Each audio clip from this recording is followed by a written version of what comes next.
she called him for help.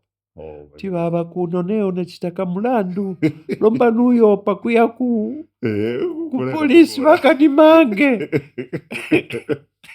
You know. Oh my goodness. Now, what does she receive? She received an official letter from someone who is supposed to be her brother-in-law. Right. Dear Mrs. Mwale, formal reference is made to your telephone call to me on such and such a day. I wish to advise the following. You present yourself to the I'm not to the jumping in.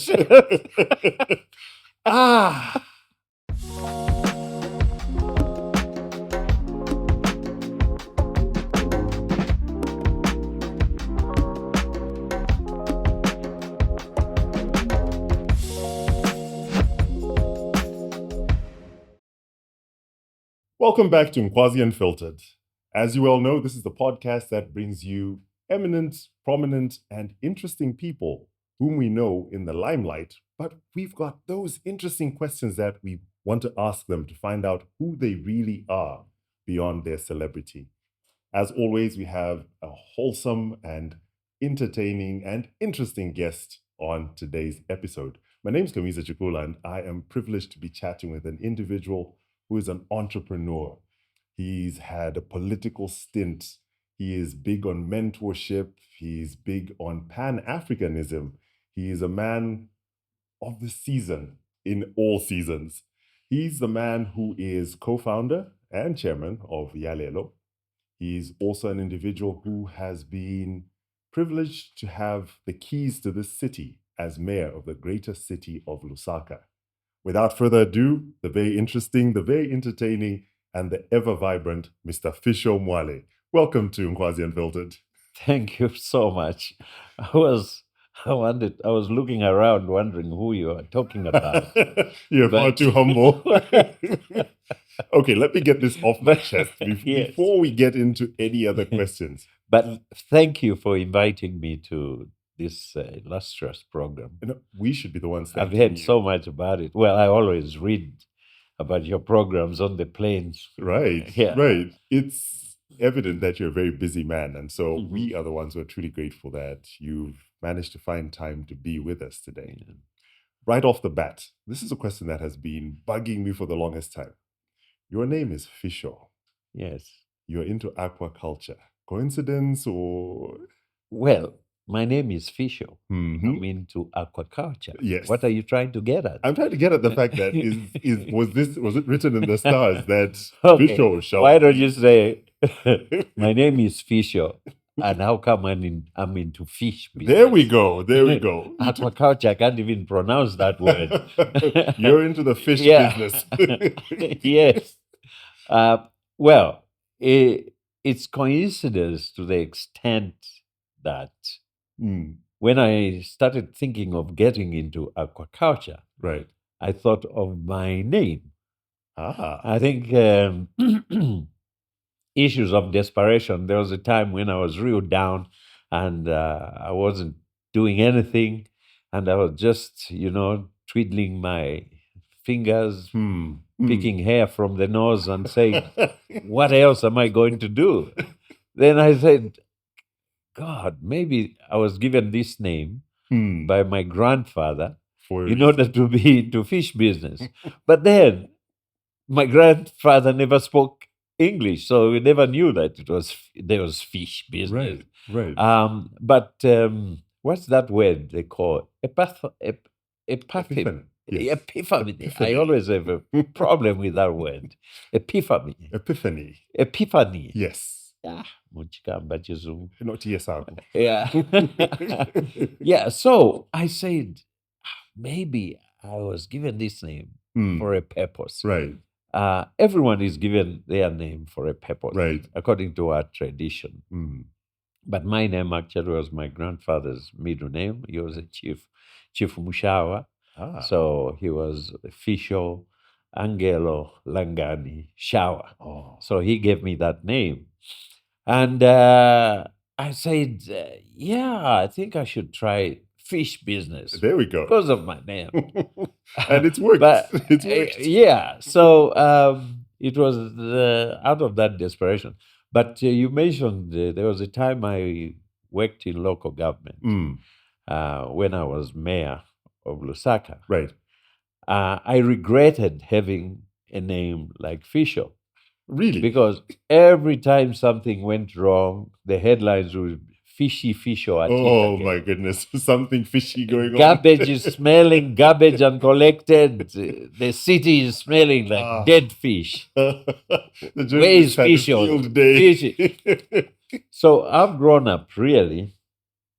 I've heard almost every joke about my name. So Probably you're immune right now. don't try it. No, you've heard it before. Been I there, won't done even that. laugh. Been there, done that. Yeah, but what made it worse too was that, or what made it beautiful now in hindsight, was that my father's name, Mm. totally unrelated to food, was Siteke. So I did want to go there. yeah, I had to. I could see you where you're going. Yeah, it was Siteke, Yeah. Siteke. So I've had it all: Mm. fish and steak. The foodie family. And people thought that because he was named Siteke, Yes. he decided to punish his son by giving him fish. Sure. But no, Steke is a Nguni name. Mm. If, for instance, you go to Swaziland, Right. one of the places that the Ngunis, as they were coming up Right.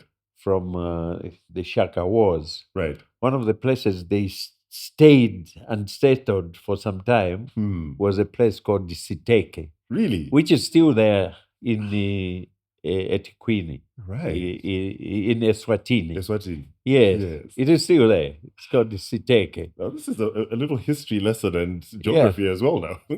Yes, so that's about it, about my name. Great. The fishy name brought me into fish business. Right. Yes. And it's been like that ever since. 100%. And I get that question every time. I thought as much. I am introduced as chairman of Yalelo, Fisho, in fish business. And then the next thing I'm waiting for. Like, okay, get to the punchline so we can move on and talk business. But interestingly, most people think it's a nickname. Really? So I'm okay with that too. Really? Yeah. Oh, it is a unique name, I must say. But the meaning of Fisho, as I said, Nguni names. Right. In South Africa, it's a Sifiso. Ah. Okay. Someone special, I think, or someone blessed. Yes, someone special. It's a strong name. And I'm still trying to find out what is special about me.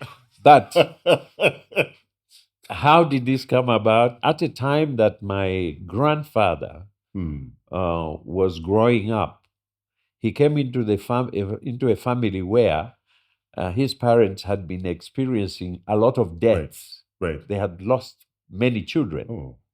So when he was born, as the male child, who presumably was going to become the chief, right, they got scared. They said, this one, tientika mufise. Ah. So they took him to a special place, right, which is guarded by people, hide him away, kumufisa. Kumufisa, yes. Mafizio or officiwa. So it's a person who is special and was hidden.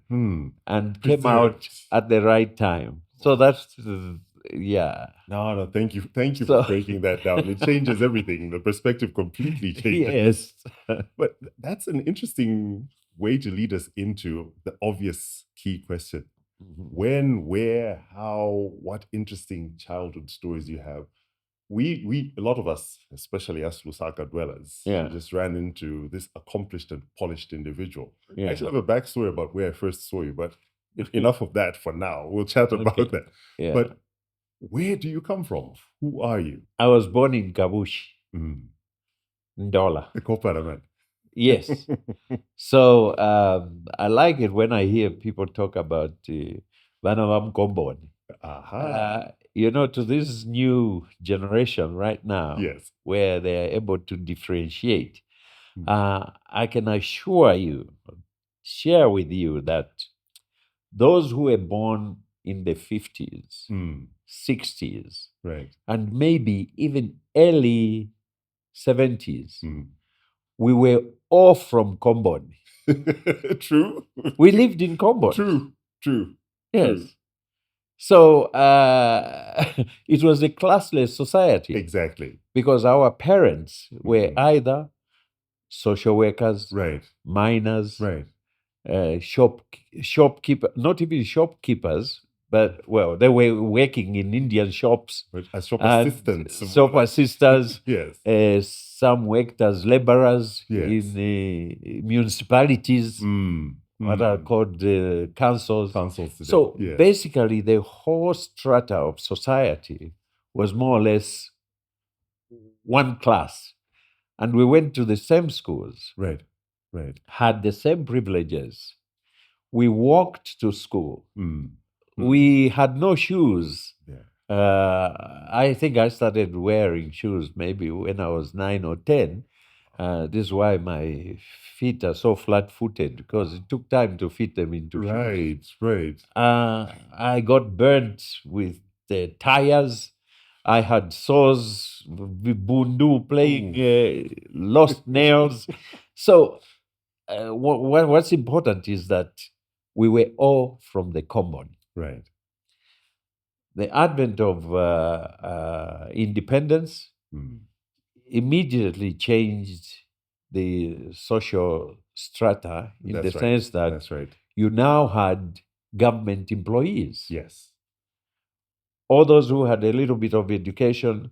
I know most people, most of our young kids can't relate when we say that at independence, when they say there were only 100 graduates. Yes. Yes. That's deep, No, it's hard to comprehend for a Yes. person today. It means that the whole population was uneducated. That's it. They That's it. just depended on their skills. The So attitude and passion. I think the passion to want then to do the right. mines was the area where a lot of people had artisan specialization. Right. Okay. Right. So, and their standards of living there and life was slightly better Elevated. because yes. it was so subsidized by the mines. Mm. So the in thing was to get a job on the mines. Yes. By Shimine. Shimane. Okay. So that was life. And my first school was at Kaloko Primary School. Right. Yeah, in Kavushi. Then from there, I started graduating, Right. went to Mindolo. Ah. Yeah, I went to Mindolo Primary School because my mother, or first my parents, went to Mindolo Ecumenical Center. Right. Right. At a time that independence was coming, Yes. a few chosen ones, those who were social workers, those who had slight education, Right. were being sent to Mindolo Ecumenical Right. Center to be acculturized, to be taught in the Skills. ways Hmm. of how to be a government employee, Oh my goodness. how to eat with knife and fork. Yes. So gentrification. So you had this generation of the so-called initial political leaders, Right. the Right. Kaundas, the Kamangas, the Zulu, everybody, Right. especially their wives, Ah. who were being sent there to learn how to knit, how to be yes. nursery school teachers, Yes. and so on. Yes. So it's a Christian institution, Yes. I think Methodist, Hmm. and so we went there. In my case, my mother was going Undergoing through those. training. Yeah. Right. Right. At that time, my father had decided Hmm. to go to school. Oh. Yes. So now you're talking about 1965. Oh. Yeah. Yes. So he left us very young. Right. Went to school. He went to the United States. He did his bachelor's, then master's, Right. and he came back in 1966. He had left us for about 6 or so years. Mm. But during that time, of course, in those days, families, we lived together. Right. We had Right. initially moved and I started staying with my grandfather at suburbs. Suburbs, I don't know if you know Dollar. Yes. All this is Dollar. Yes. Where there is the Levi Mwanawasa Stadium there. Right. Right. Yeah. Just in the shadows of Levi Mwanawasa is where suburbs is. This compound is still there. Oh my goodness. Now, my grandfather was a foreman. Right. He was in charge. We used to call him an engineer, but I later learned that he was a sanitation engineer. Right. And he had this whole village of sanitation workers, which was suburbs. Okay. I see. Yes. Oh. And the houses are still there. Hmm. I went there. I visited like 2 years or so ago. Really? And I even found generations of some of the people who used to Who stay were there. still there. And they're you still there. Traced families all the way back. Yes. Oh my goodness. So, but that was like upgraded An place elevation. in Yes. those days. Yes. Okay. Yes. And my grandfather was looking after these council workers Right. who were like in the lowest hierarchy. Oh my goodness. So, so my interest in the council started early. Very early. You were exposed So to from council there, work. that's when I went to Mindolo. Right. I attended Mindolo Primary School. When my father came back, he got a job in the new government. Right. It meant now that we had to transition back to Lusaka. Oh, But first of all, we were in a holding place in Ndola. I went back. Why it's important to mention, because I'm proudly saying so. I went back to Ndola. Right. I had been at Suburb Primary School, Yes. which was like Yes. there. Now I went to Perseverance. Oh.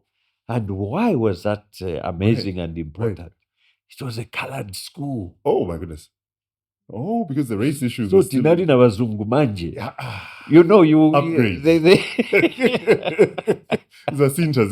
There was racial hierarchy, eh?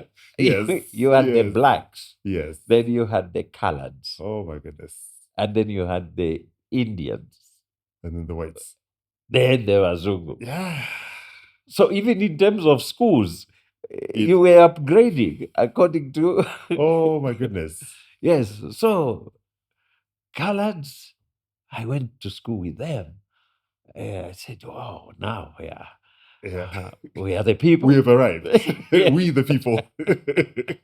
And most of the coloreds, their occupations were mechanics. They would give them all these skilled so that they were better than the blacks. Right. But of course, tables changed. Now the blacks were in power. Correct. So we started moving up rapidly. Yes. So from Ndola, Perseverance, I transferred, when we moved to Lusaka, I transferred directly to Thornpark.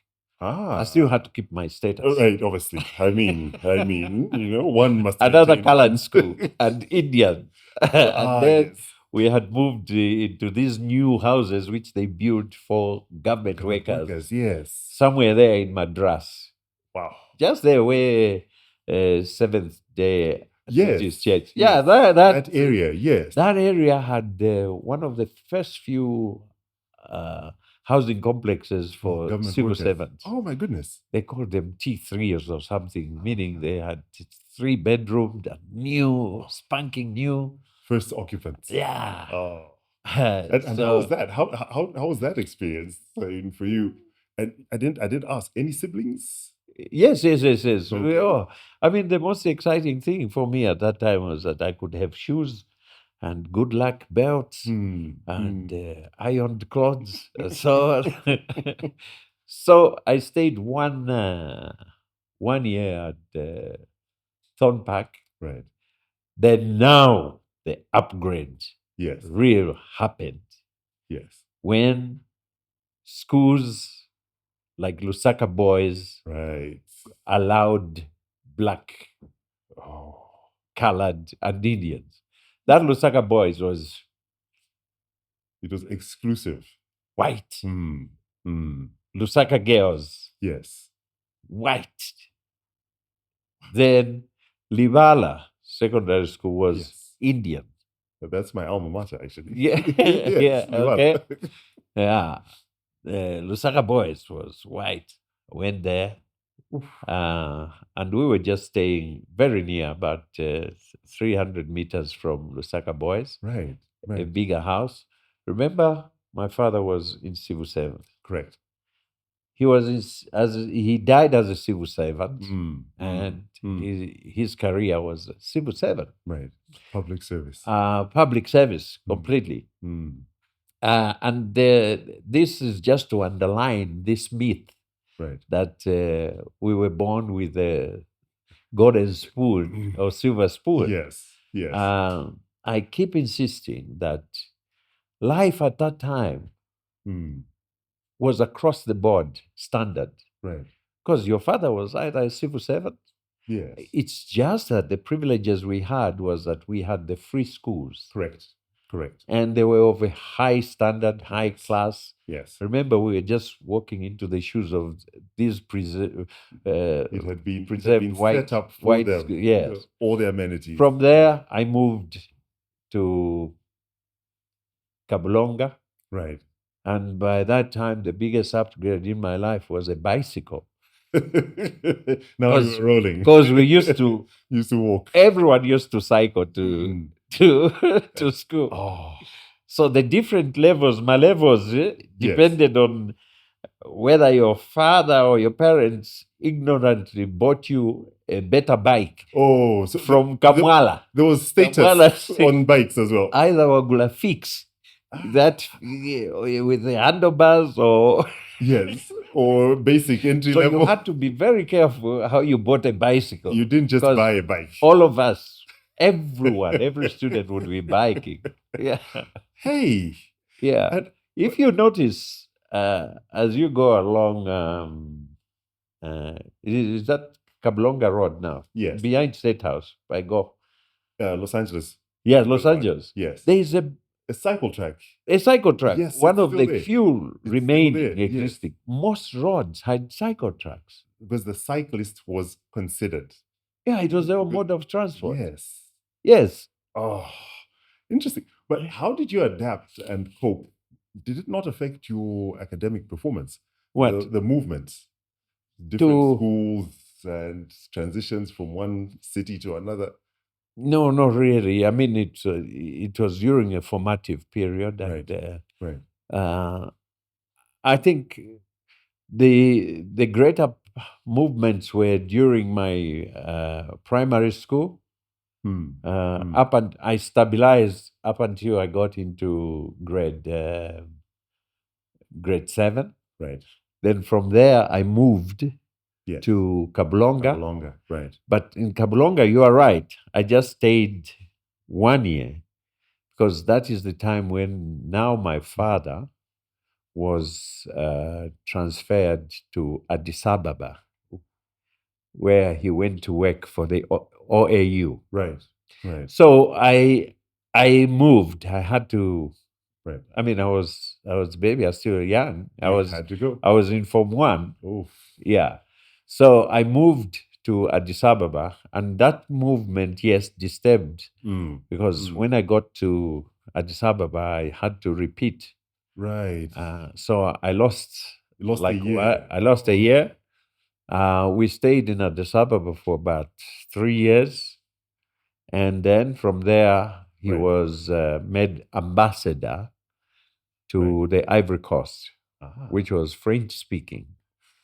And that movement, it meant that I really couldn't go to French speaking. So I decided to come back to Zambia, where I entered Munali Secondary School. Okay. And my life was made. That's where it happened. That's where it all happened. Munali was it. Right. Yeah. And And we had fantastic facilities, you know. mm, I look at it now, I can't even visualize that we had a swimming pool at Munali. yes, We had basketball court. We started playing tennis. Well, I started playing tennis at Lusaka Boys and even at Kabulonga. Wow.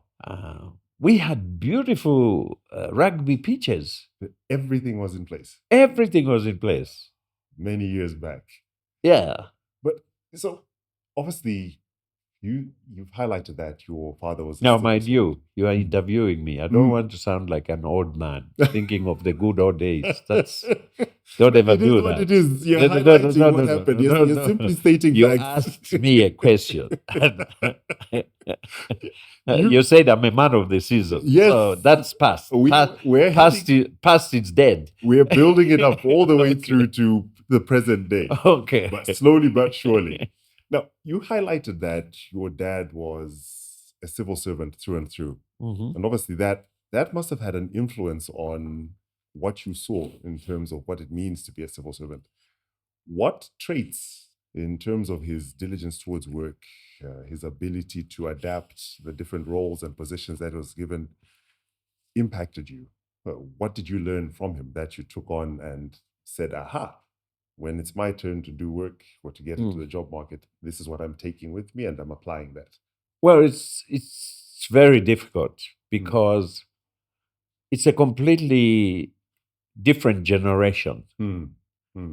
Their ethos, their diligence, and their perfunctory attachment to order and regulation and professionalism. It's nothing which you can compare or see now. What underlined their commitment was loyalty to the system and integrity. I think as the civil servants of those days truly took pride in their occupation. And I think because from inception they could see a clearly laid out career path. Right.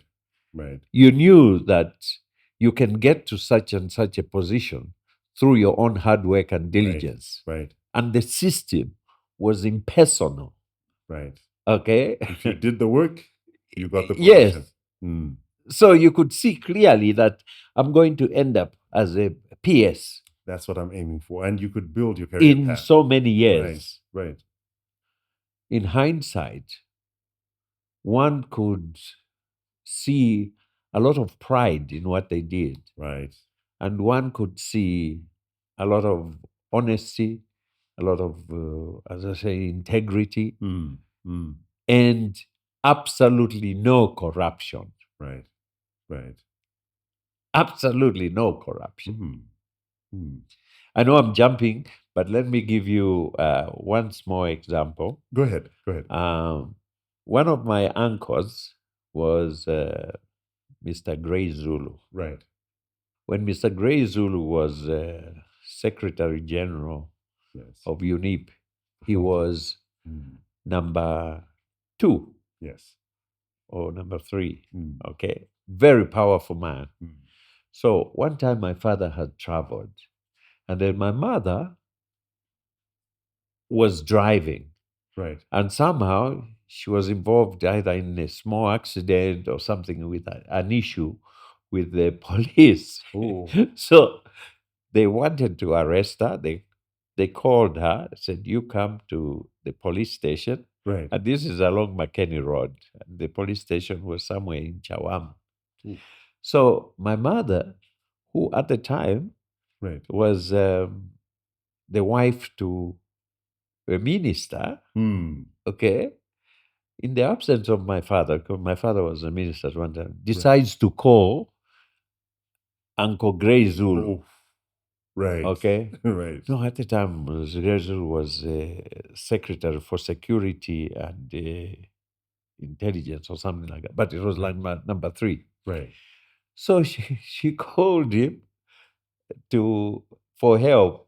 Oh my Chivava kuno neo nachitaka mulandu lomba nuyo pakuya ku polisi vakanimange. You know. Oh my goodness. Now, what does she receive? She received an official letter from someone who is supposed to be her brother-in-law. Right.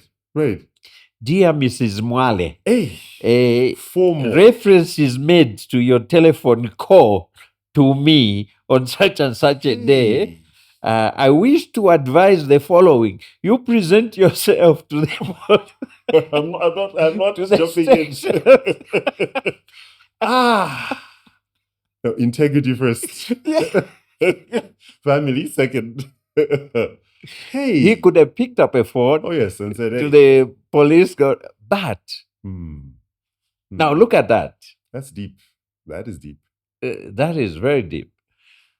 Another example, and it's funny you asked me this because 2 days or 3 days ago we were talking about how the same culture in the civil service. Right. When my father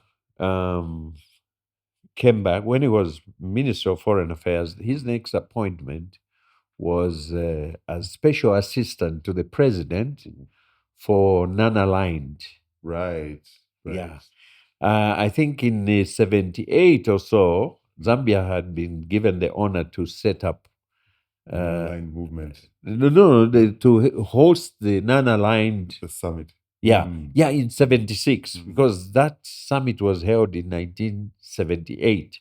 He was in charge of that, and he was working with Fisho Mwale, who was Minister of Works and Supply at the time. Their mandate was to build the conference center, yes, Mulungushi, yes, the conference village, yes, those houses, Mulungushi village, yes, Pamozi Hotel, yes, within 18 months. Make it happen. And it happened. Yes. Now, you know the difference between him and me. If I had been put in charge, I would be driving a Rolls Royce.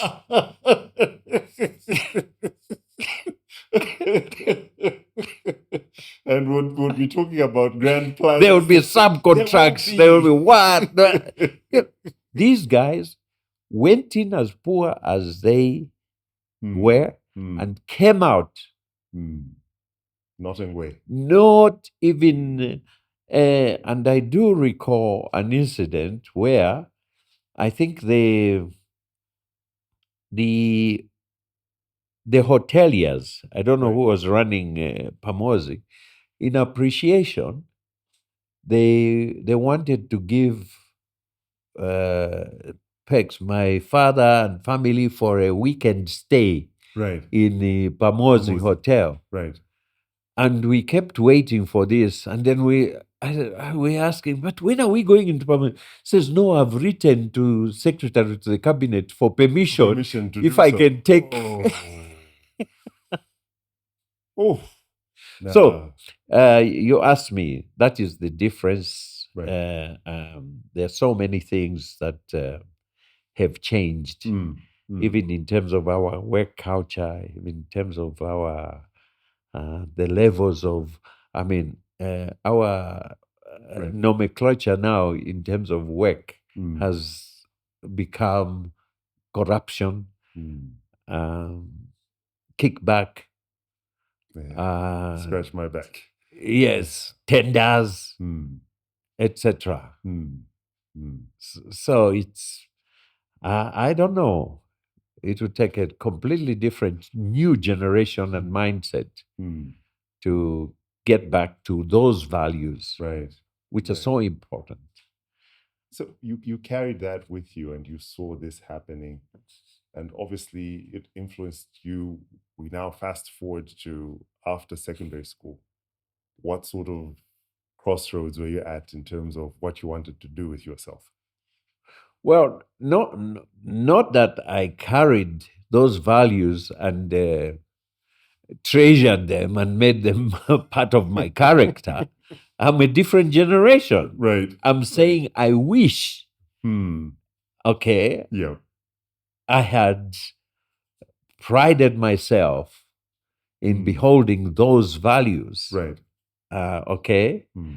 But maybe I did not do certain things in a certain way because of the reference points which our parents were.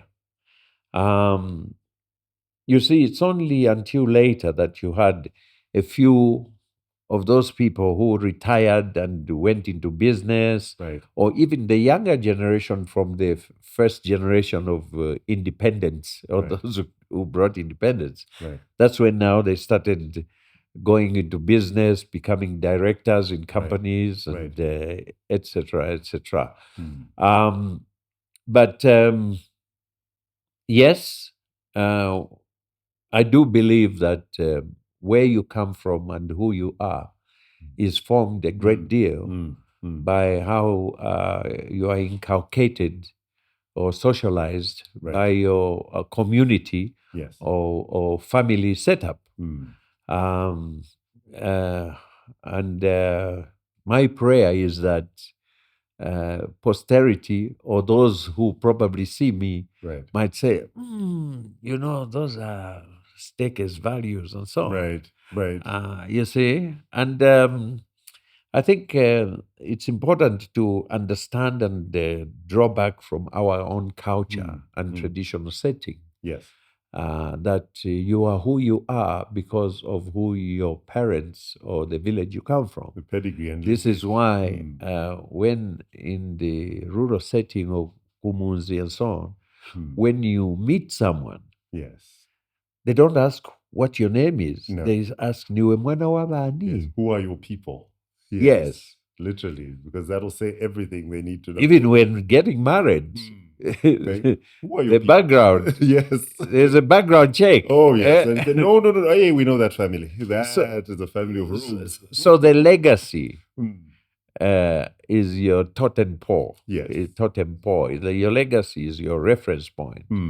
And so even as you are in this generation, you have to strive to have a kind of legacy which your family will be proud of. That's right. So I guess flowing from there, one hopes that you live up to your parents' expectation. True. And so after school, what did you venture into? So when you completed your secondary school education? Well, I went to the University of Zambia. Okay, to study. Surprise, surprise. People think I never went to school. Sometimes the English one speaks is reflective of the level of your... So when they hear me speak, that native interference. It was strong. Yeah. Yeah. What did you read at university? At university, I did business administration. Right. Yes, I did my degree, and immediately after that, I went into workspace. Right. Right. Yes, my first job was at Zambia Steel and Building Supplies as a management trainee. Right. Yeah, and from there on, I've never looked back except with regret. No, you've done pretty well for yourself. But it's obviously the transitions and the stories in that. Yes. Because I know for a fact that you left there quite abruptly. Where at Zambia Steel? Yes. Yes, I was fired. What happened? Kaniamka Chasoi. What? Deep things. Suffice to say, I became delinquent. Okay. I was a manager in Dola at one of the branches there. And I did something which, of course, put me head on with my superior. And I did not conduct myself in a proper way expected of a junior officer. I thought my rights Okay. went far beyond You didn't read a general the manager. code of conduct. No. And I think I remember in one of my excapatory letters, I wrote that I'm sorry for the exuberance. Kaya kweche shoga chizungu. The exuberance I exhibited in my what's that? In my exercise of managerial discretion or something like that. Hey, I was hey. just saying that yes, I did wrong. Yeah, but I went beyond. Yeah, but after due process, and it took around about a year or so. Oof. Yeah, Indeco fired me. Hmm. Yes, and I was back on the streets. And where to now? Because you've come from being a management trainee, Yeah. sitting in a junior managerial position with obvious prospects of I've, rising. I've experienced firing, Oof. It's That's- not. It's a terrible thing, And what did it do to you? especially when you are young and Exactly, you have a exactly. family. That's what I was leading to, because obviously You have You've a had it beautiful wife, accumulated. and you're wondering, and you see, yeah. exactly, You see? exactly. But obviously, you hadn't accumulated enough wealth to say, "Oh, I've got a nest egg over here." No, the key is you make her pregnant so that she Anchoring. mull over. Anchoring. Unemployment compensation. But what did you do with yourself after that? Because, okay, so now you've got the anchoring, you're Yeah. sure she's not running away. But there are real issues of bills. And there's a landlord. Yeah, How and did you you just survive? moved back. I started staying with my parents. You went But- back in. Yeah, but what can you do? So, this but time I with the started. family. I started Makwevo. Aha. That's now. I just said, "Mm-mm. You got to survive. Yes. A It man's means got to necessary. do what a man's got to There do." we go. Yeah. And what sort of business did you venture into? I went Makwevo, as I Yes, said. I started selling women products, dresses, Hmm, but I created a niche where, hmm. through even those days, we had the Nigerian Ghanaian friends. Right, Yeah, from right. the university. Ah. Yeah, one of them had gone to the States, and I learned that there was this product everybody was what I was into. Right. In those days, people used to do a lot of wet look. Yes. yes. Ask Uncle Frank Mutubile. Was He had one the of your wet customers? look. I had the wet look. Yes. The Jerry curl. For me, Was he a customer? he's as well? my Wapongosh. Oh. No, I think he had a good job. He probably afforded more expensive. Not Yamakwe. I was peddling. I became the agent for. There's a American product, TCB. Yes. Yes. Yeah, I started supplying that stuff. Ah, Yeah, hair salons. walking the street, and that's lesson number one. Right. You never go wrong with selling products which women want, There's always a demand for that. and there's always a foolish pair, the man. There's a funder. Yeah.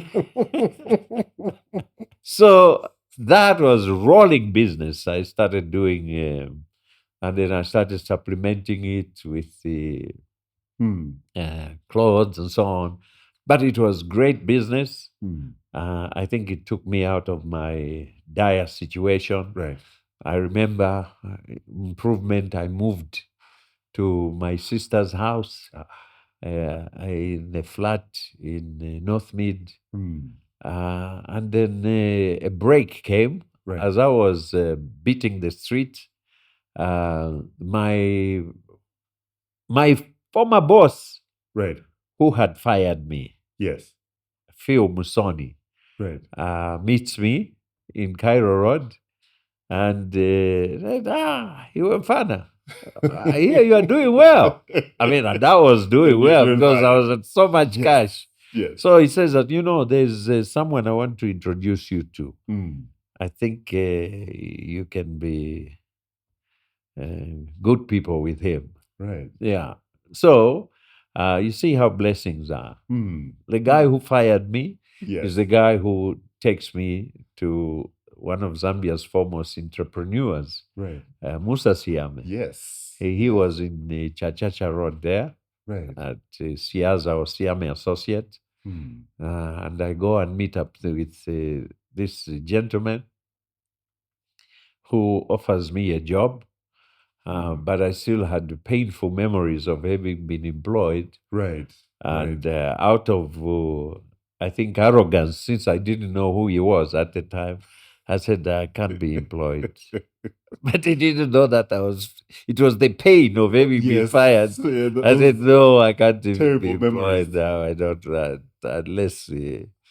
So he said, what do you want? I said, maybe just a partnership Oh. because I'll be doing the running around and so on. So he said, yeah, okay, let's form a company. Wow. And since then, I've never looked back in terms of, And that's it. So of employment. employment. That's it. Yeah. So My pure. business Hmm. life started, or private business life. And I was so fortunate because I was actually joining Zambia's second largest conglomerate, Hmm. Hmm. which had been formed and created by Musa Siame. Right. Unbeknown to me, that behemoth Hmm. behind had companies in manufacturing, steel fabrication, trading. My forte was in trading. Right. So the company we formed was a trading company, Right. Trade Factors International. And in those days, business was how much import licenses you could get, Hmm. how much forex cover you could Managed to secure. yeah, Yes. yeah. Yes. Yes. So that's what we were doing. We were bringing in steel products and chemicals, etc. So um, it was just a matter of time. We're growing so fast. Right. Right. We decided to go international, and the only way we thought would achieve rapid transformation and Right. growth was by buying or taking over an existing company. And at the time, Anglo America was divesting and so on, selling off some of, and we bought a company which was a trade finance company Right. from Anglo America. Oh. This now placed us at a different level. Completely different. You're And sitting we at are a now different table. operating, we're operating out of London. Oh. Imwe Mzambia na London. Levels. Na accent kachi.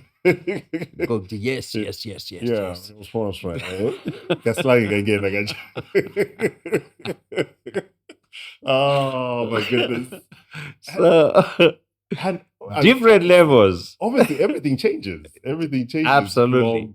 But obviously, the toughness of having been hitting the streets, you're now Yes. like, okay, I've earned this seat at the table. I've worked for this. This isn't. Yeah. This wasn't given. I guess so. This was You earned. see, Yes. the street kid comes into the boardroom now. That's right. So Like, I am here. So the hunger was still there. Yes.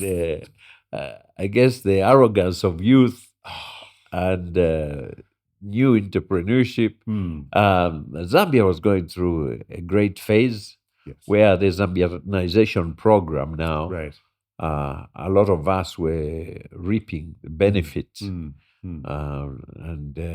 But we were actually 10 years away from the major recession, Yes.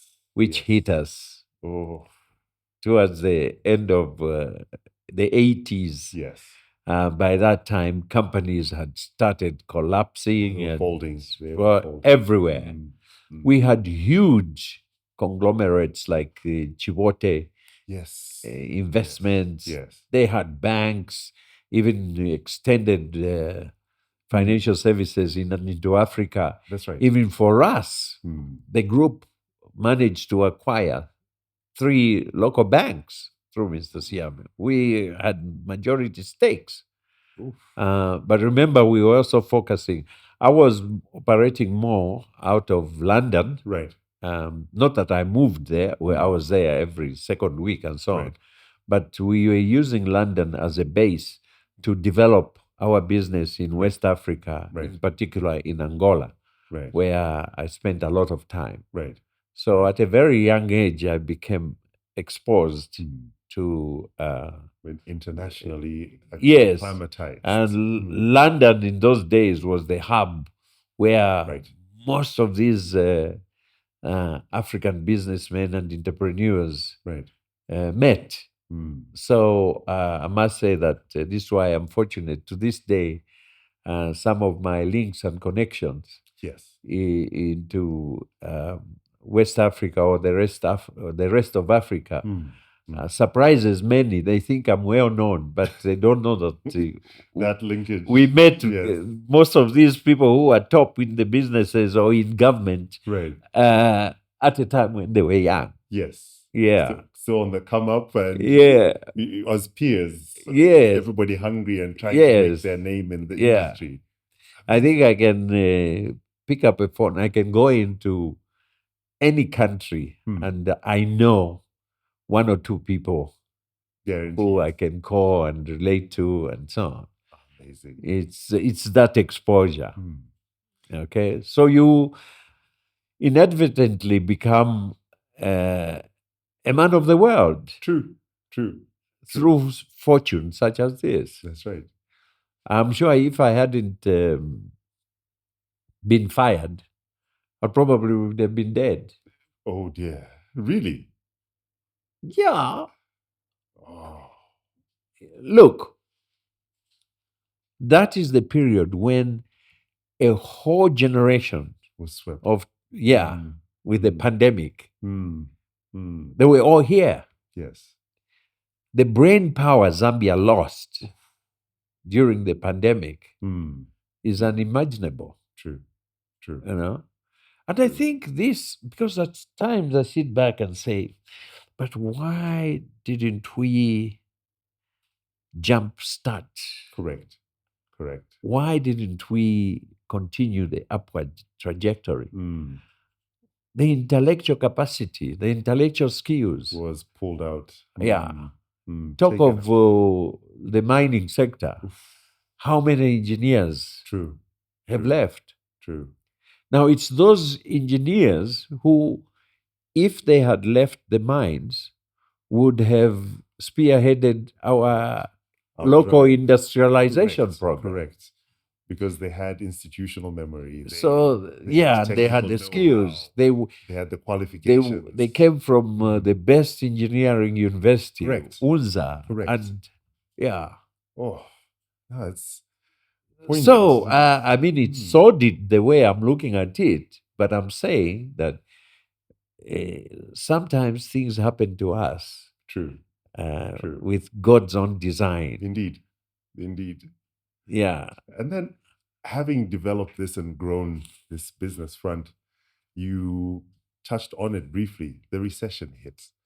Yeah. How did that affect you? Did that derail you? What happened? Yes, we went under. We went into I think in my life I've probably experienced receivership 3 or 4 times. I've had occasions when sheriffs have.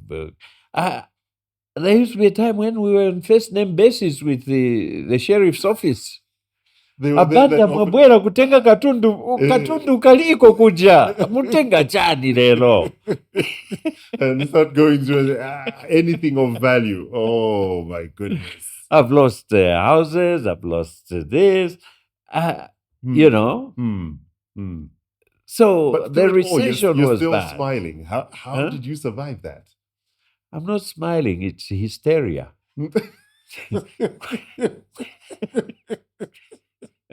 I did not expect that. But somehow you're still standing. Hysterically so. That's man standing. Ndindi, as they say. Ndindi. It will not be moved. Yeah. Your outlook. Because you obviously have to be built of some really tough stuff Yeah. survive something like that. Yes, We know you people have who to.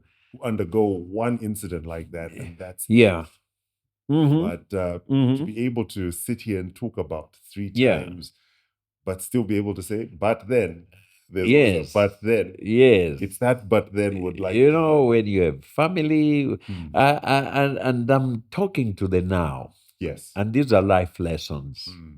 okay? I think as long as you have good health, Hmm. or reasonably good health, Right.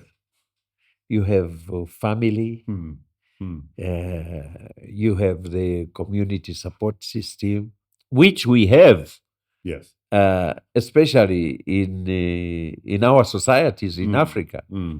These things happen out there in Europe, Right. where you don't even have any support You're on your own. structure. Hmm. Yes. Hmm. So we live a pretty soft life. Yeah. Okay. True. And our environment is not that harsh that it is devoid of opportunities. Hmm. Hmm. Okay. You cannot really go hungry Hmm. Hmm. Hmm. here, True. True. because if you have a house, you probably have a yard. Yes. Now, I'm comparing different societies. That's right. I'm comparing extreme cases. That's right. Okay? You can grow, and all of us come from somewhere. Hmm. Hmm. You come from kwa Mgubudu or kwa Mshawa. If push comes to shove, Hmm. you can still go back to the Go village. home. Back to the roots. Even if you are a bankrupt chap here, Hmm. there you are someone That's right. where you can start life again. Yes. So it's just a question of choices. Right. It's a question of strategic approach to life when you are faced by challenges. All these challenges it's not that they're insurmountable. Hmm. Hmm. Okay. We just have to get over that threshold of self pity Right. Right. or the blame game. Hmm. Because I believe that at the end of the day, Yes. you are where you are because of your The choices. choices you made. Right. Choices we made. Right. Uh, I remember very well, even when our group was going under. Hmm. I think at some point it was due to avarice, greed. Hmm. Hmm. We wanted to grow beyond our Oh. abilities Right. because we wanted to be big, Hmm. without having the foresight or forecast Right. that things change. Hmm. And this is a philosophy which is not only at the macro, but also at the micro level. Right. Right. You have to continuously Hmm. introspect, Hmm. retrospect, Right. and evaluate. Hmm. You have to plan. Hmm. And that aspect of vision or determining where the trends are going Right. Right. is what critically makes the difference. Hmm. Hmm. Our weakness, not only in our societies, is that we fail to plan Hmm. 5, 10 years, 20 years, 30 years from now. We live day to day.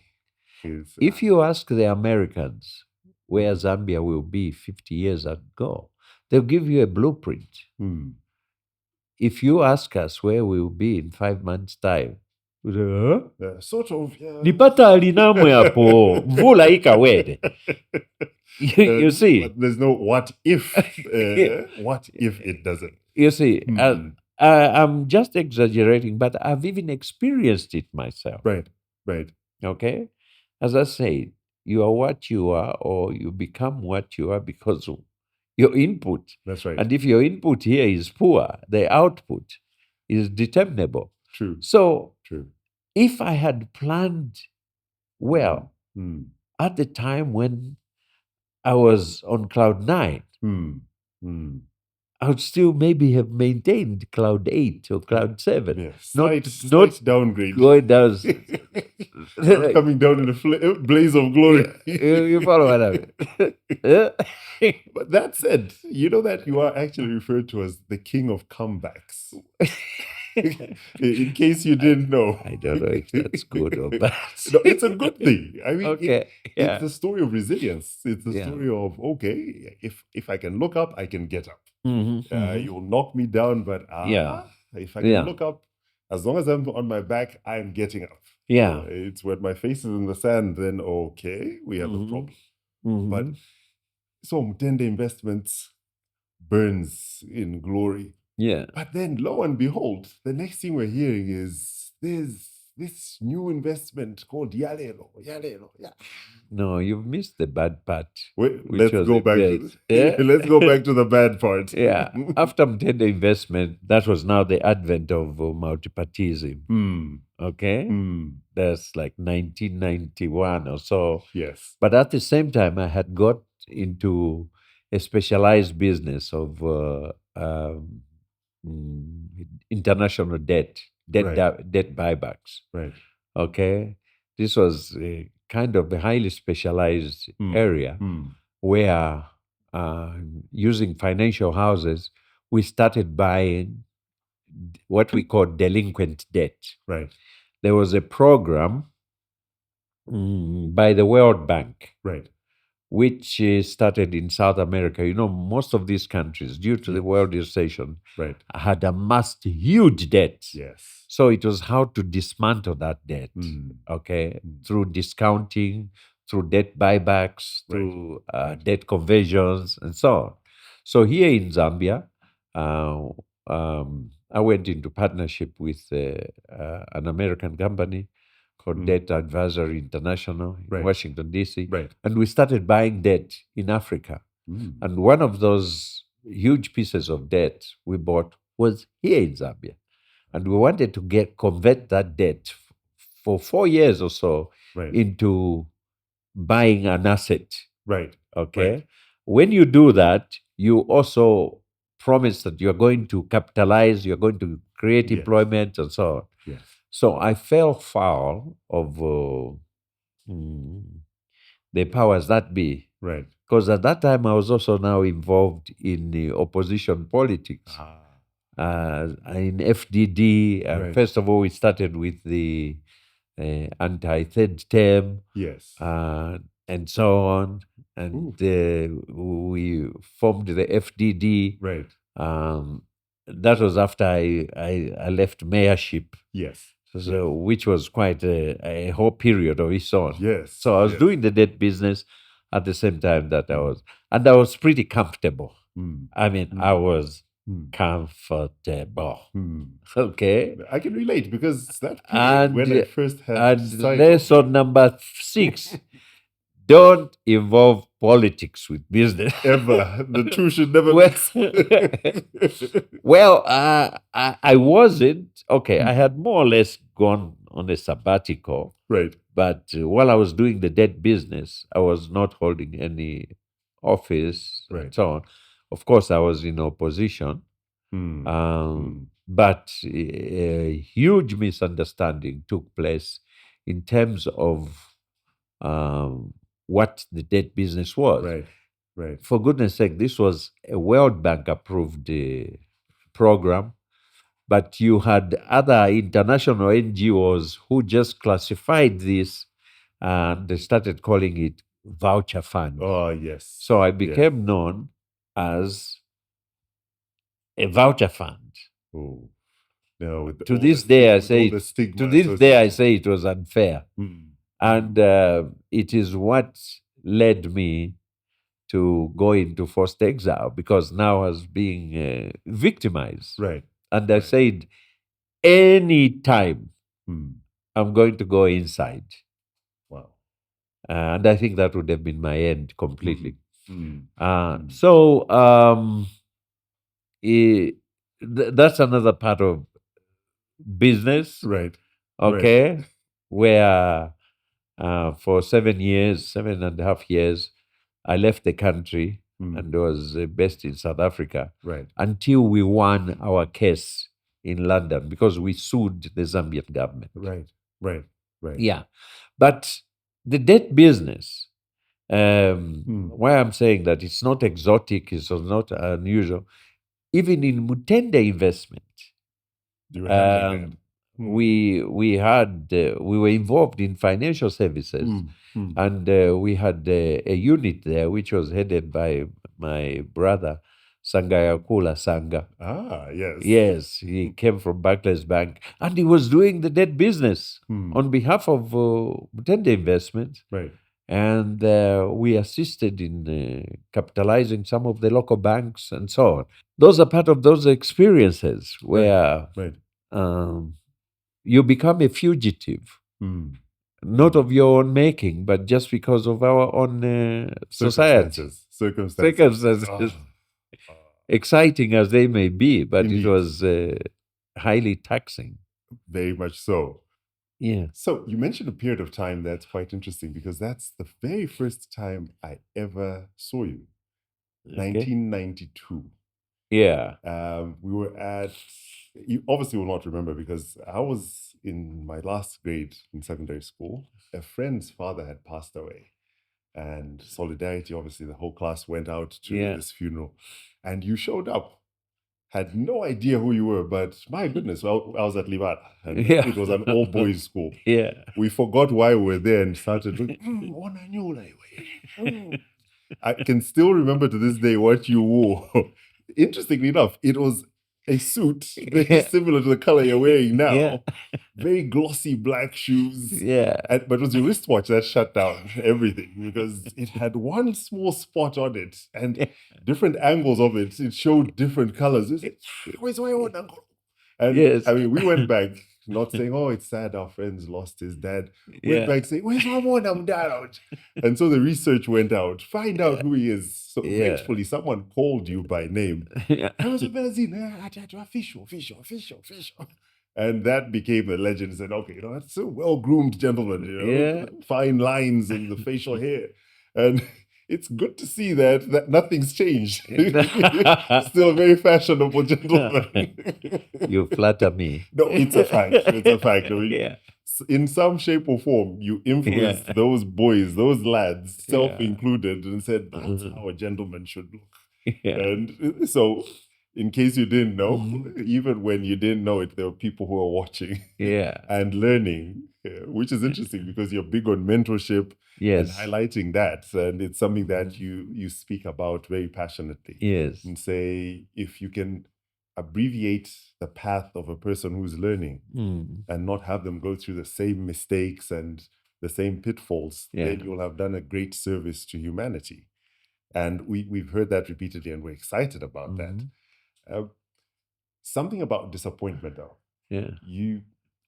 How do you handle disappointment now that you're older and wiser? Yeah. Is it a learning platform or is it something that gets you down to this day? Yeah.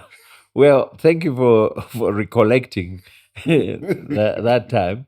And I'm happy you remind me that I had a beautiful watch. Yes. I no longer wear watches because I used to collect watches and I used to invest in watches. Oh, it was evident. Until one day I discovered that my houseboy, okay, now you say helper, you have to be correct English, had started selling my watches. With and no idea of these the were value. collectors' watches. No. Yeah. I had a brother of mine, the late Patrick Perry, who also joined us, used to be in, but he became a very successful businessman on his own in energy. Right. And I think we used to compete in who has watch collection. the best and most expensive watch until this guy. Now,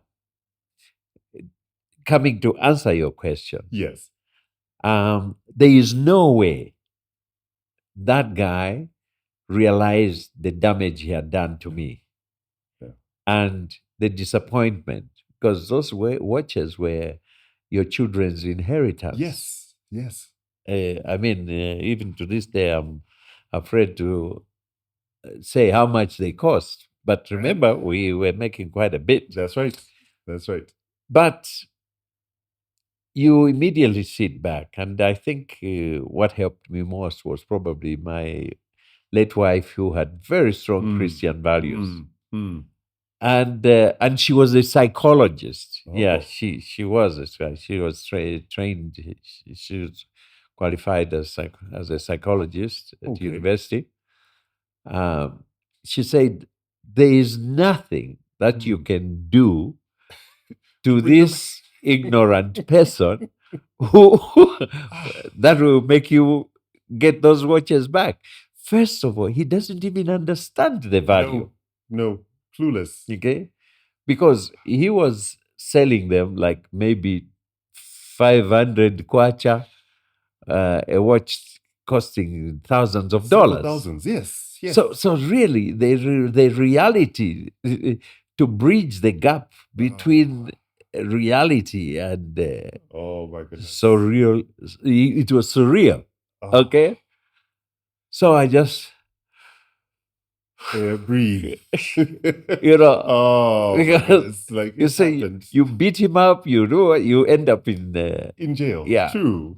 So I guess that's what forms some of this institutionalized reaction to, let's say, disappointment. Right. I've probably trained myself to have an operative term. Right. That it's not that bad. Because when you are in dire straits, when you are at your lowest, yes, know it that there's always someone who's worse off than you. True. Probably that person is dead. I don't want to die. No. So I'm still better off. That's the starting point. Right. What has happened to me? How bad is it in the scheme of things? Yes. What's the big picture? What's the big picture? Okay. Am I terminally ill? Am I going to go hungry? Right. Yeah. And if, for instance, you even have you've employed the people who work for you in your house, right. That's an immediate reference point because somebody is still worse off than you. True. Yeah. True. So it takes a lot of discipline in terms of bringing you to think that you are not that worse off. Right. Things could be bad, could be worse. It could be much worse. True. I was fired. I ended up staying at my parents because my parents were alive. Yes. How many people had no parents? True. You could have been on the street. I moved. I went to my young sisters. And gradually you build yourself by leveraging the little that you have, which you think is not much. Right. But there's always a starting point. Right. So, and I think introspection is also very important. And I have lost a lot of money in my life. Right. And I simply say it's my own stupidity.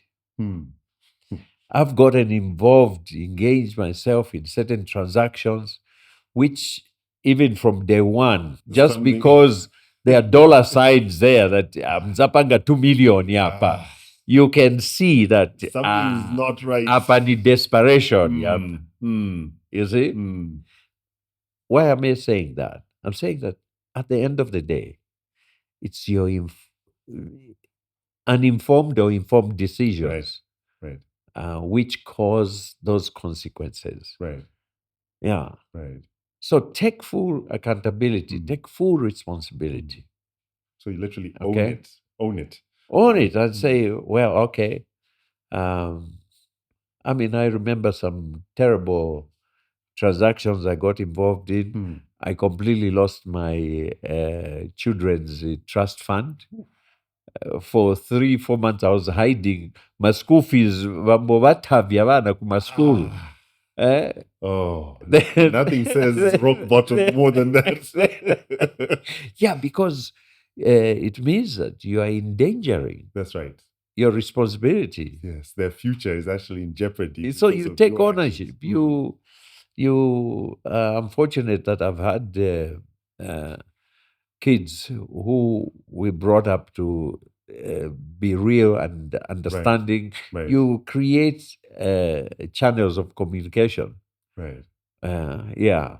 Oh, amazing. And in those instances, I think what is important, as you own it, Yes. to be able to humble yourself and apologize Mm. for those you care for and those you think care for you. That's right. And life goes on. So you draw strength and energy Mm. from those around you Right. through the fact that you are upfront and honest and own up to those. Right. Because by example, you are giving them a pathway to how they will behave and react, especially Correct. kids. Correct. Yeah.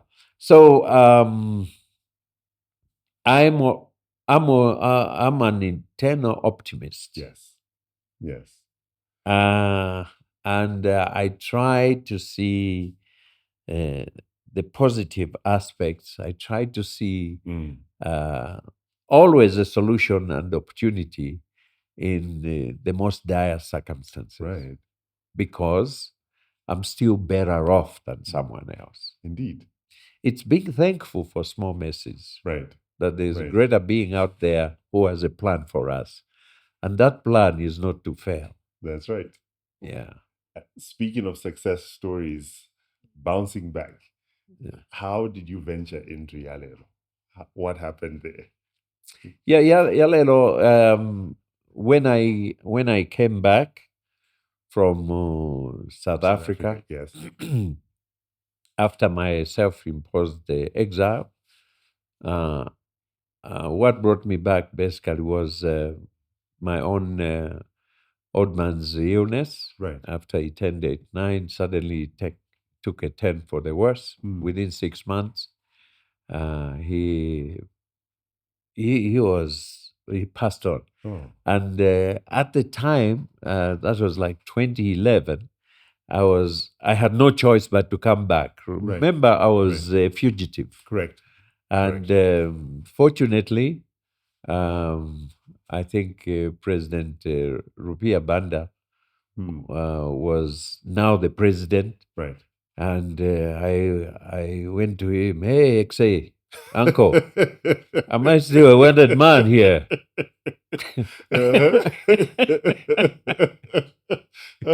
He just said, nawe utabajiwera kuno wechitamulando. So I said, okay.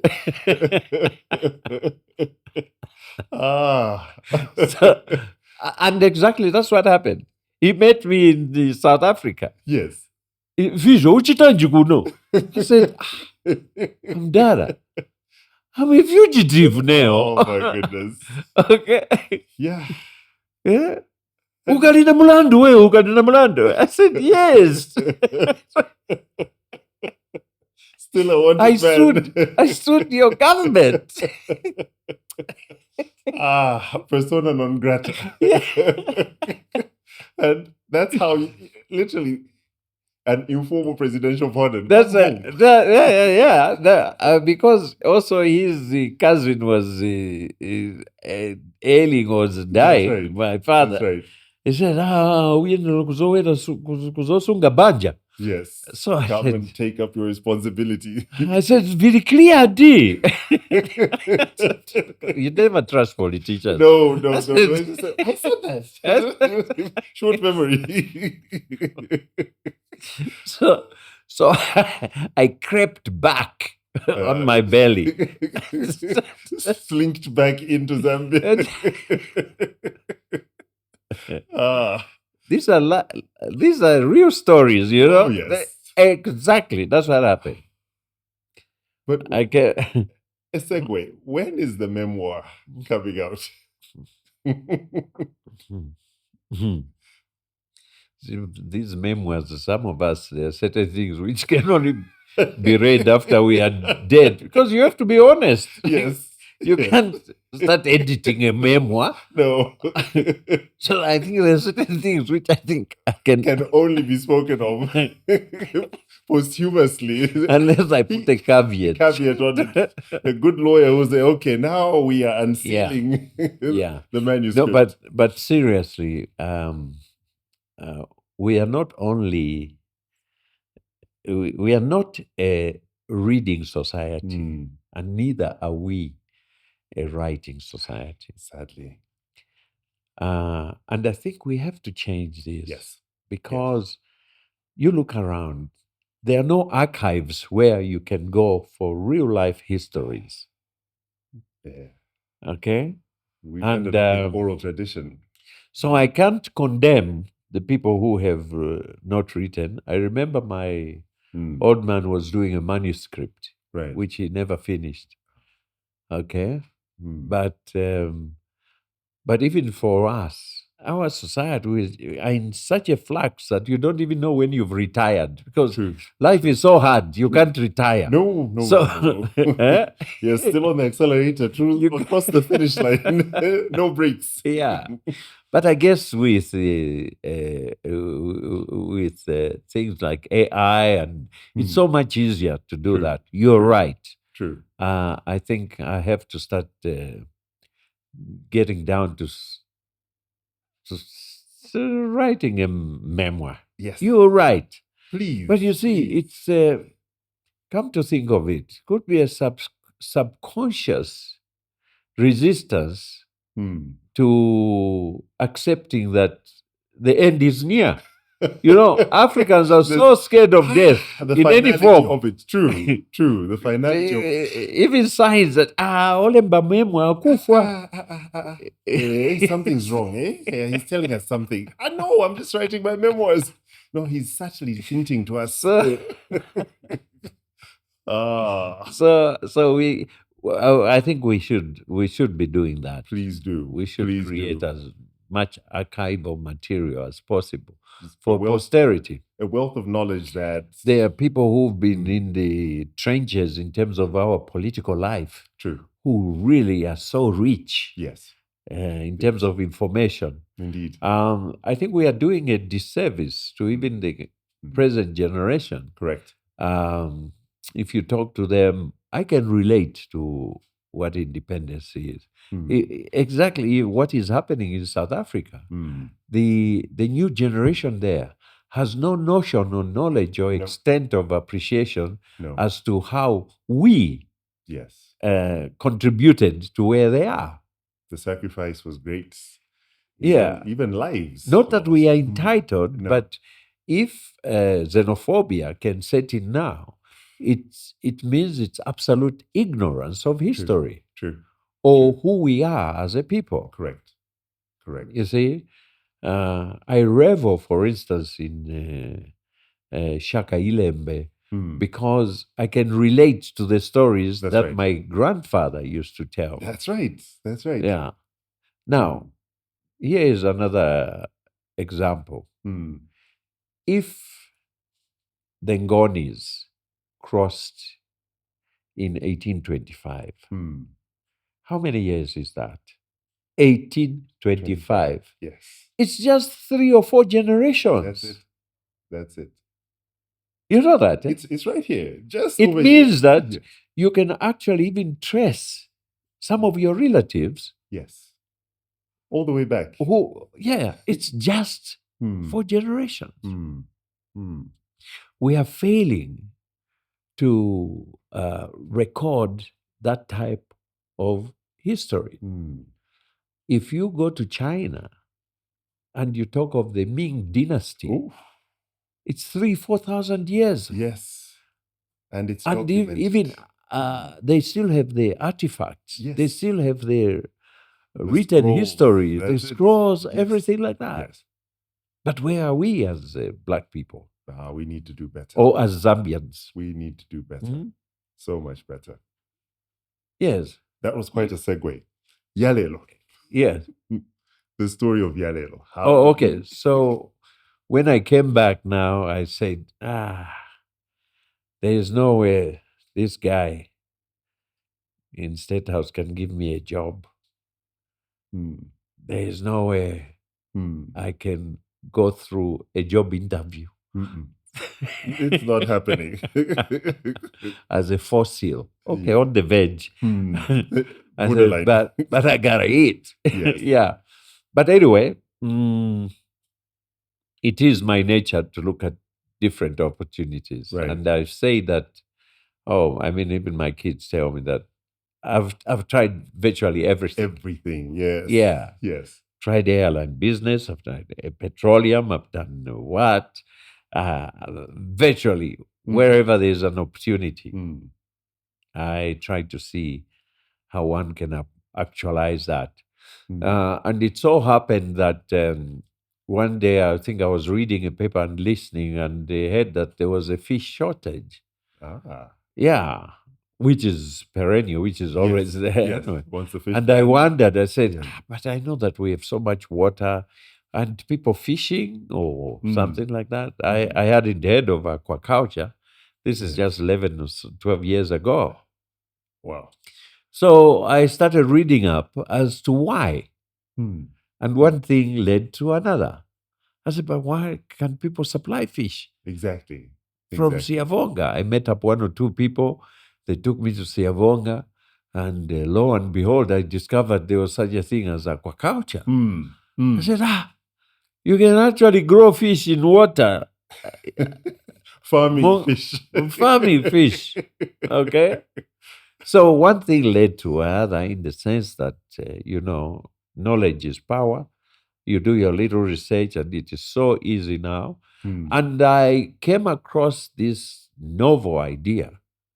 But because of my background, since I had been rubbing shoulders, a lot of rubbing shoulders with investment bankers and other investors in different, I said, I want to do it on a big scale. Yes. I want to grow, I want to do a big farm on the water, aquaculture. So that's, as I said, one thing led to another. I met up with the investors from outside with similar ideas. And I said, yeah, let's set up a company. Right. And you do your research. Yes. And what I did is that I went all over Lusaka, identified my market, and arrived at the product. And how I did that is that you go in every market, you go to every person. Yes. And before someone buys fish, the first thing they ask is, Yalelo. Yalelo. Hey. I go everywhere. Yalelo, Yalelo. So people, It's got to be today's fish. today's fish, as the Zambians want fresh fish. Yes. If possible, it's even kicking It's before still it goes just into the before. pot. Exactly. Yes. It should still have movement in it. So I said that is the name of our company Amazing. because we are going to produce a fish which, when you are eating it and tasting it, It's straight. it's like It was. it put is today's. Yalelo. And the brand was created, and I think it's a brand which can live forever because Yalelo is every day. True. Tomorrow it will be Yalelo. It will be Yalelo. A year from now, you still call it Yalelo. So then you create your ethos around the brand. So that the brand, it represents who you are, what the company is all about, and everything you do around that brand is futuristic because Yalelo will be in the future. Yes. So even the type of personnel you employ, the creative youthfulness. I mean, I say it as a matter of pride. The age difference between probably the youngest in my company and me must be 30. Oh, wow. So, so you just you can't imagine how much work I have to keep up with them. But You know, if they're smart, though, they yeah. need to tap into the wealth of knowledge. And then it's a person who loves to mentor. Is it? At one time, they because I had all these young people as my partners and Right, so right, on. Those are the days now when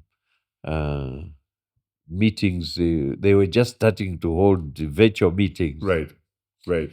And I started as a CEO in the company and so on. Yes, I tell you, with my parastatal background and Chitechi Yama board meetings yes, with board yes, fees, yes. I was always against virtual meetings because you can't earn anything. No, there's no sitting allowance. Cara, sitting allowance.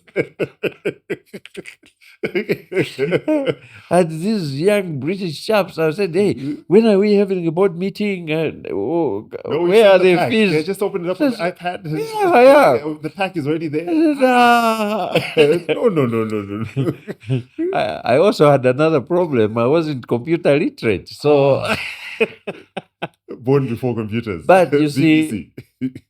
but that's what life is all about. You see, the description of the company Hmm, should reflect who you are.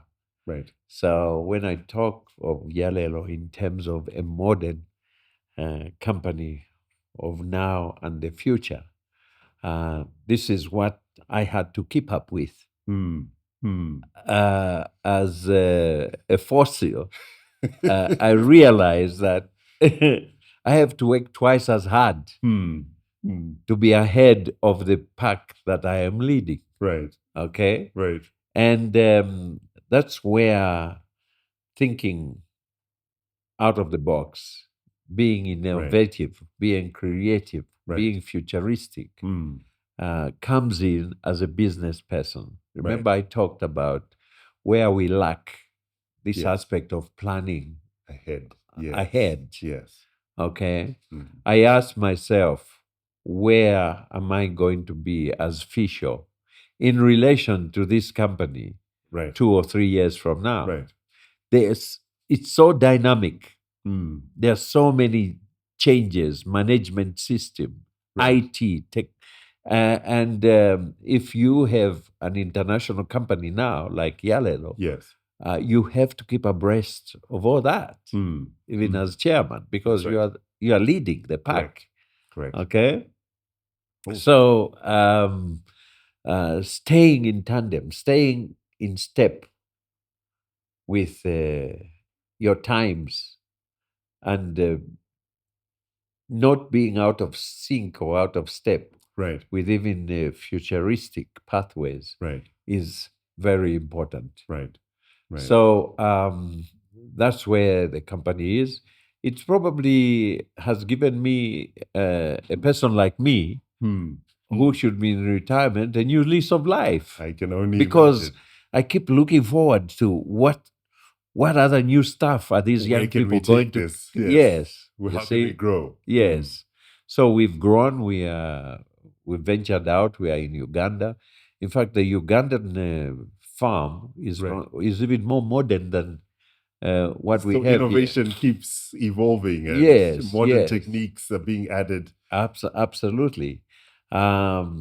In terms of infrastructure development here in Zambia, Right.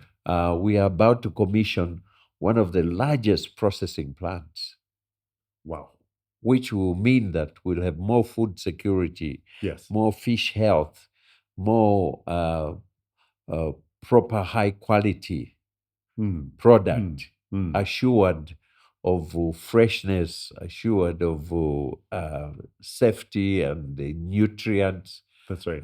delivered to as many people as possible in Zambia. Right. Right. This plant, we are commissioning it, I think, November or so. Right. It is so huge, it will be processing, let's say, 25,000 metric tons of fish. Oof. Already as supplemental to our um, infrastructure Right. on the farm, we have one of the largest fish feed Oof. plants, Right. Ala Aqua, which produces round about, the capacity is 100,000 metric tons of world-class feed. Feed for the fish. What makes our fish different is the quality of the feed. Wow. We have the best seedlings or the fingerlings, Fingerlings, yes. which we produce ourselves on the farm and in the hatchery. And we have the best feed from Ala Aqua Wow. and grown in the cleanest, most stable environment, Right. the Lake Kariba waters. That's right. That's right. This is why the fish is black and sweet. Ah, it's fresh. It's fresh. I can testify. So it is what is behind that fillet which lands on your table. Yes. There's a huge organization which is Mm. IT savvy, technologically up to date, Right. with the highest standards to environment and food safety. And then we're a highly motivated young workforce. Yes. Yes. We are contributing in the where we are, in the locality where Right. we are. We Right. support maternal health facilities. Fantastic. We are in partnership with one of the best NGOs, which has set up a school which churns out 500 pupils a year, a school which is equivalent to, let's say, the international school. Right. But Right. the kids go there for free. Wow. We provide uniforms, we provide 3 meals a day, we provide the highest form of education. Right. Right. So we are a community player Yes. because we feel that the community must be the first line of defense to that huge investment. Yes. They should own By it. benefiting and partaking in some of the social community programs that we. Amazing. Yeah. Sounds very fulfilling. Yeah. Extremely fulfilling. We've talked about your career, we've talked about your background. Let's go a bit personal. How did you meet your late wife? Okay, we met. Those days we used to do a lot of events, my walks. Ayayumuona ma Greatest Road. Yes. Don't neglect them. Ungakatemo life partner. It was off of a walk. And those days, there used to be competitions between schools because those walks were like organized by Red Cross, fundraising walks and so on. Yes. So you'd get even people from different schools. Oh, yes.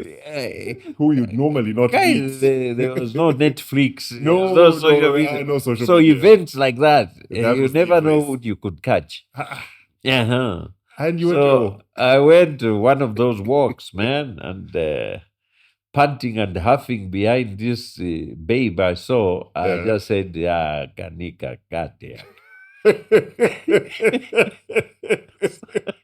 Ulterior motives. It wasn't the fundraising. And I was coming from a good school. Said, hi, I'm from Munali. Oh.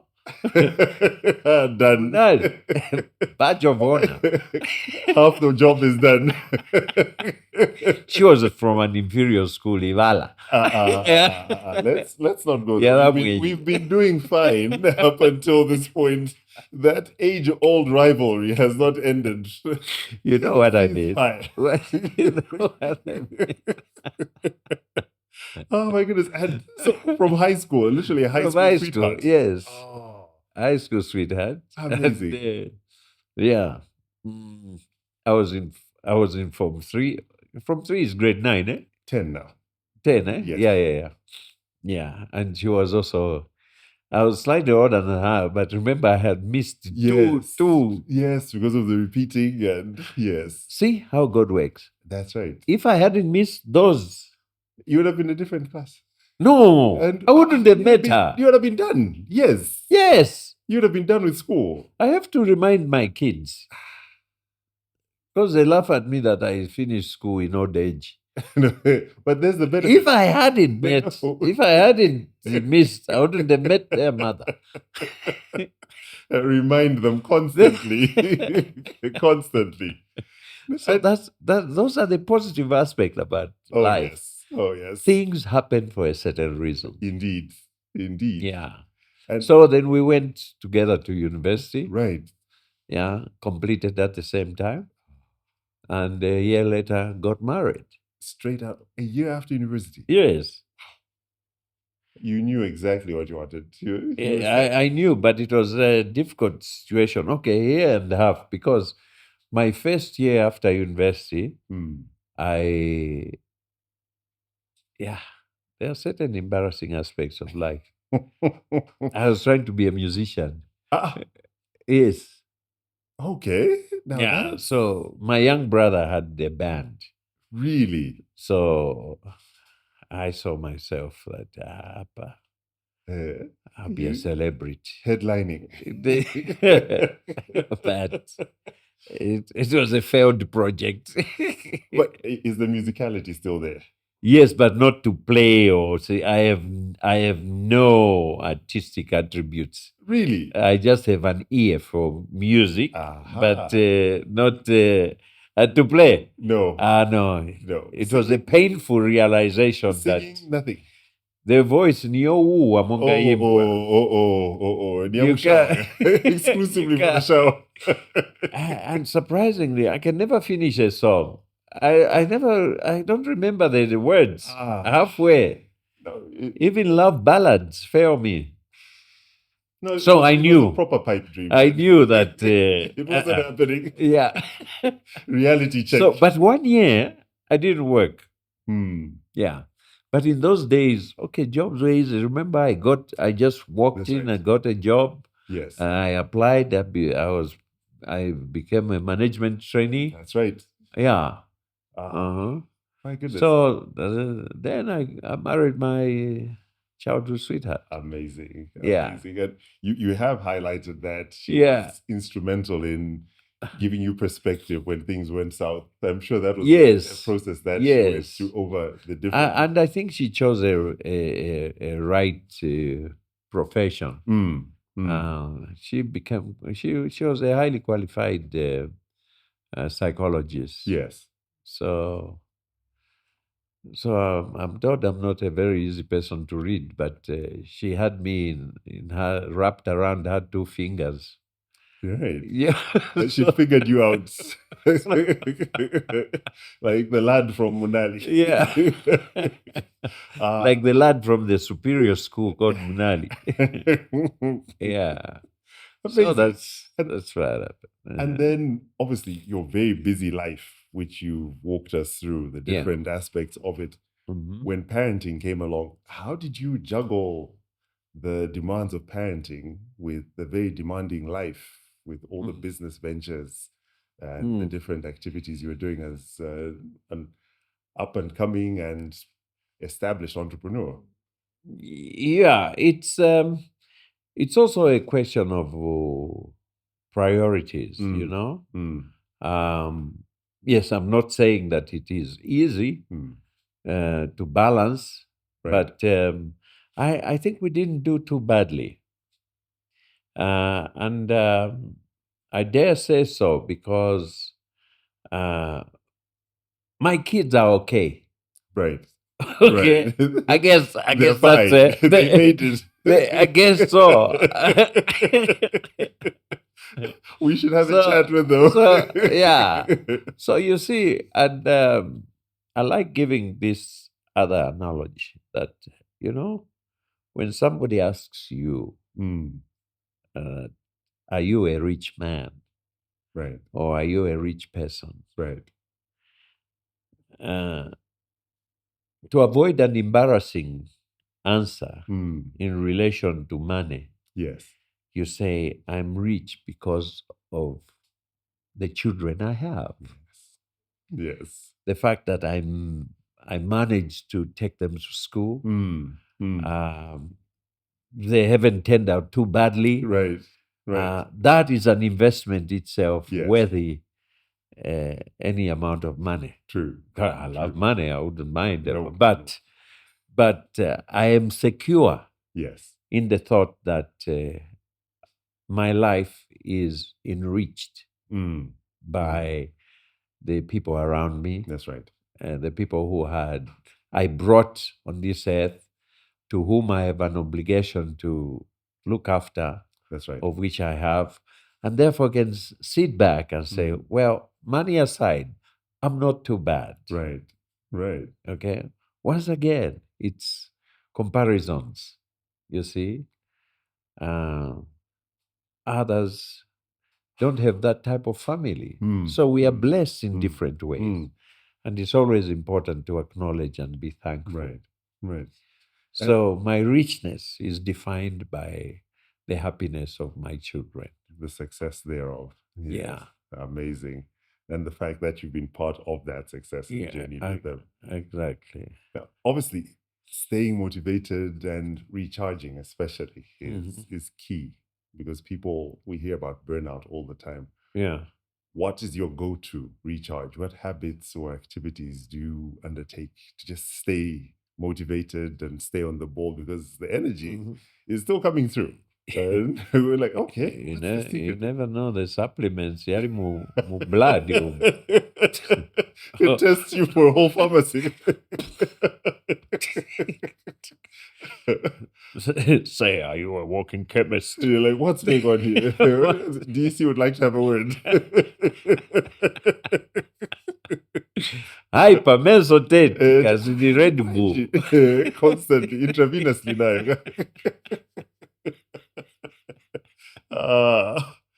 Yeah, I think, but what's important, I think, is lifestyle changes, also lifestyle habits. I love food. Right. And I do a lot of cooking. But at the same time, I think it's important to eat right. Yes. Okay? Yes. You just have to compensate. Yes. Yes. Yeah. You eat right, eat in moderation. So I listen to a lot of that. Right. Although my weakness is I don't drink a lot of water. And I've been unable to. I stopped exercise or gymming for a long time because I have my leg problems, which I injured when I was real active in sports. I see. At a younger age, yes. And this is the bit of advice. You injure yourself when you're young, and the doctor tells you, do something about that, or else in old age, will come back. You never think you're going to get old. No. I'm fine. I remember I traveled to the States one time, and the injury was very simple. And the doctor told me that, we can do a small operation. Yes. And you'd, I said, operation? How long do I stay in the hospital? Says 2 to 3 weeks. Me. No, to America. I spent it in hospital. No. There is a festival by Kula and the gang there waiting. I said no. Yeah. But I remember it very well. He told me, if you don't do that. So years later, let's say 25 years later, I'm now trying to do the operation. And the doctor said, you've taken 25 years to come. It's going to take another 25 years to heal. So, it's too late. Too late. So, and then, so I guess good health and looking after yourself and being as happy as possible. Right. Just a positive outlook. I mean, we all go through some really nasty stuff. Okay? Like, I know my life is probably a replica of 10 other million Zambians. For instance, I think that, when I sit on my own, I've probably gone through 20 of the most closest and terrible funerals. Virtually, you can say 2 a year Mm. are ripped out of your heart. Yeah. Okay?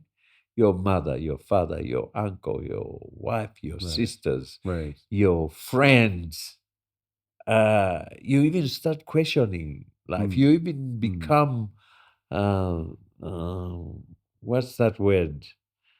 Hardened towards death. Right. Like there can't be anything beyond this. Mm. But you start listening to the word of God, you start listening to other people. Right. As I said, Right. you just see this replication Right. of this type of life Right. in other people. Right. And say, well, I'm not alone in Mm. living these dreadful moments. Right. Okay? And you even start saying, no, I'm here for a reason, Mm. to live on behalf of others. So Right. let me be happy. Right. Yeah. So there's no one who has a monopoly of sadness, who has a monopoly of sorrow, who has a monopoly of happiness. True. It all affects us. Yeah. How we deal with it is how we react differently. That's right. The best is to be positive about it Yeah. and say that give the little you have for the rest of your life I like that in advice. happiness. Yeah. As we conclude on a rather philosophical note, Mm-hmm. if you had the ability to travel back in time to Mm. meet 15-year-old you with the gifts of hindsight, Yeah. what would you tell him?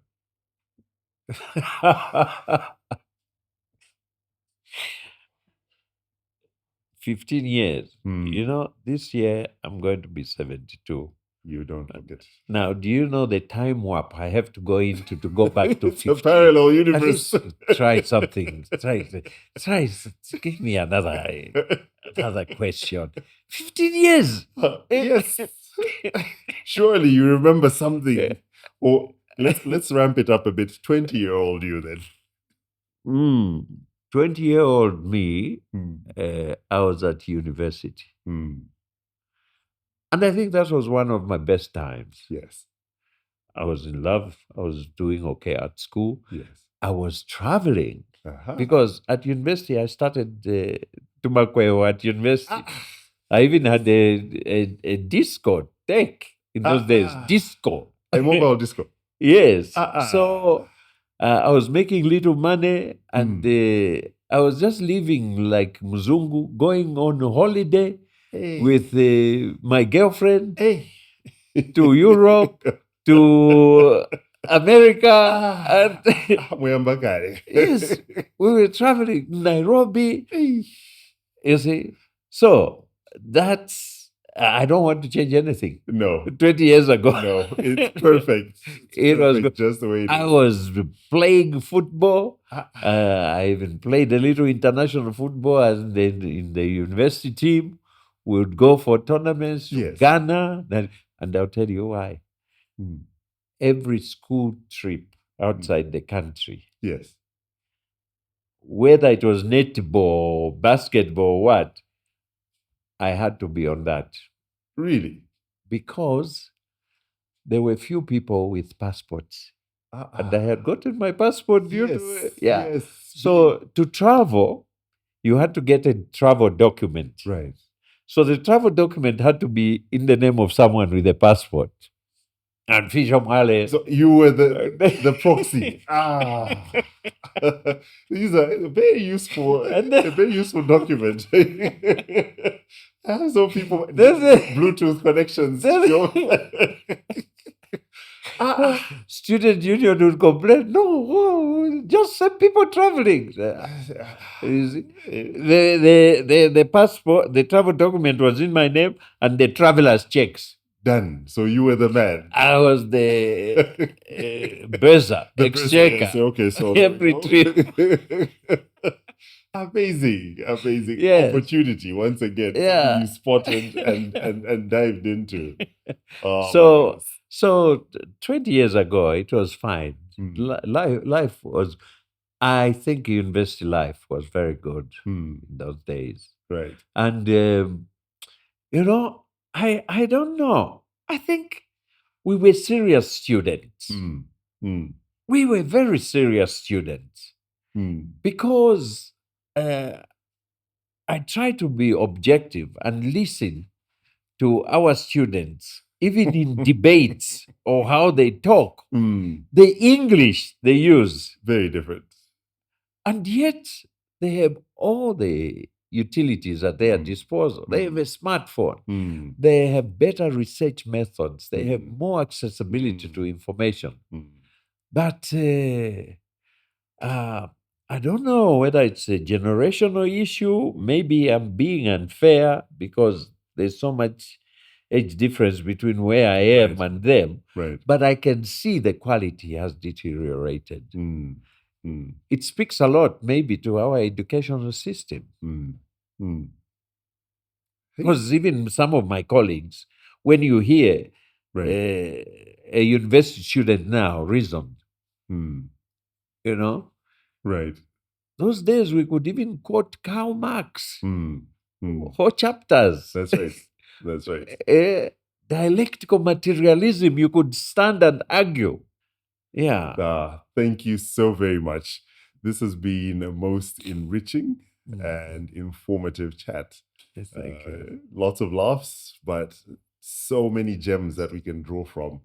And thank you for being raw and unfiltered and sharing a glimpse into aspects of your life that many of us had no clue about. And we're all the more richer for it. Thank you for gracing Nkwazi Unfiltered. Thank you so much. And see you on the next flight. Definitely. Magamba ticket you were because of this interview.